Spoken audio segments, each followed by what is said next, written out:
ভাই কথা তো শুনেন, আপনি মোবাইল নিয়ে ব্যস্ত কেন? কেন মোবাইল নিয়ে ব্যস্ত ভাই? এক একজন এক একভাবে মোবাইল নিয়ে ব্যস্ত থাকে। এটা ইনসাফ? আপনি বলেন।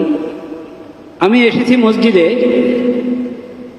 ইবাদতের জন্য, দ্বীনের কথা শোনার জন্য। এখন আমি যদি মোবাইল নিয়ে ব্যস্ত হয়ে যাই, এটা কি ইনসাফ হলো? ইনসাফ হলো না। আপনি চিন্তা করে দেখেন যে আল্লাহর এক একটা নির্দেশের মধ্যে কত, মানে ওটার পরিধি কত বড়। ইনসাফ একটা কথা, শুধু আল্লাহ তোমাদেরকে ইনসাফের নির্দেশ দিচ্ছেন। ইনসাফের উপরে থাকো, অবিচার করবে না। কোন জিনিস অবিচারের বাইরে? কোন বর্জনীয় বিষয়টা এমন আছে যেটা অবিচারের বাইরে? চিন্তা করেন। আমি যে কোনো গুনাহ করব, অহেতুক অনার্থক কাজ করব, এটা আমার প্রতি অবিচার হবে না? আমার প্রতি অবিচার হবে।